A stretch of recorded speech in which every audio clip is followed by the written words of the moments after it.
Welcome back here right now in Vernon, Florida at the Vernon High School Auditorium. An opportunity following the devastation caused by Hurricane Michael for these citizens to talk to the government officials, including FEMA. We have with us right now Nate Custer, who is the Public Information Officer for FEMA.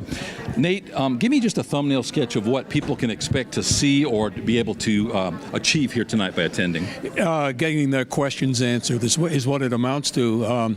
We have people in the lobby who've been registering survivors from Hurricane Michael, and registration is the big message we are pushing now. 1-800-621-3362, or go online at disasterassistance.gov. We want to know who people are and where they are. After registering, they're eventually going to get a call back from a FEMA inspector. He's going to make an appointment to come out and look at their damage. It has to be their principal residence. And then on a case-by-case basis, the inspector will look for uninsured losses, emergency home repairs that could be undertaken to make the home safe, secure, and functional. Not to get people back to where they were before Hurricane Michael, but to help them get back on their feet. Maybe fix one room that people can sleep in, doubling up, get the kitchen functioning, get the utilities working, patch whatever holes may be a danger to the people, and a water intrusion type of thing. And then those people can live in that home while further repairs are made. The point of contention with our population, with the citizens of, in this case, Washington County, in which we find ourselves tonight, is the lack of information. Not so much that there has been a lack of information disseminated, but rather they don't have internet access, they don't have phone service, many places they don't have power. So the traditional sources, radio, television, internet, are not available to them because of that. As a matter of fact, Washington County Emergency Operations Center is currently printing flyers with the information that you just mentioned, putting it on windshields in Walmart parking lot, putting them any place people congregate, trying to get that message out. Do you find in these other counties that you're covering that seems to be one of the biggest problems, is that communication? The breakdown in communications, the lack of internet, the lack of cell service, and that's the reason that we are doing whatever kind of outreach we can. We have disaster survivor assistance teams, DSA teams. They have been running some of the registration sites at some of these commodity distribution sites. When it becomes safe enough for them to do that, they're going to fan out into neighborhoods and go door to door, hand out flyers.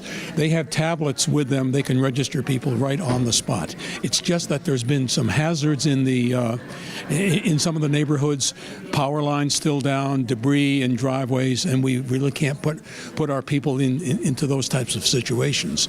So they've been concentrating on places where people are coming to get water, coming to get food, coming to get donated items, and in that way they have some contact with people without having to go into neighborhoods and run into some of these issues with some of the things like down power lines and a lot of debris.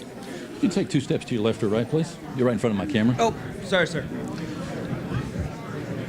We are finding that little by little, and for instance, Gulf Power Company is got 100% of their customers back online. Some of the cooperatives, not so much, but they are making pretty good progress. In all fairness, Nate, we're 12 days into this disaster, and Washington County, in which we find ourselves, is already doing debris removal on the sides of the road. We are making good progress. What are you seeing in those other counties? You say Holmes, Jackson, Washington, and Gadsden counties are the counties that you're covering. What are you seeing in some of those other counties? I have not been extensively been throughout those counties. Just a typical debris, trees down, damaged roofs, homes pushed in by the wind.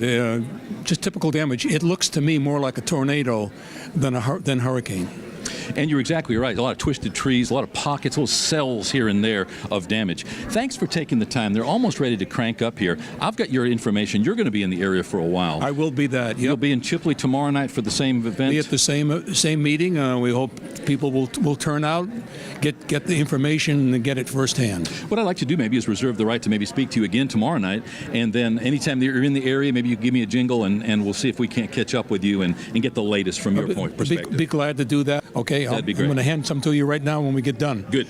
Right here now with Nate Custer in the Vernon High School Auditorium, getting ready for this meeting to kick off. All of the Washington County officials, I think we've got officials from George Gaynor State Senator's office, Jimmy Petronas, CFO for the state of Florida, as well as Brad Drake, our representative in Tallahassee. And in the case of Nate's organization, FEMA, we're going to get some at least answers to some of the tougher questions tonight. A start on that road to recovery. We'll be right back.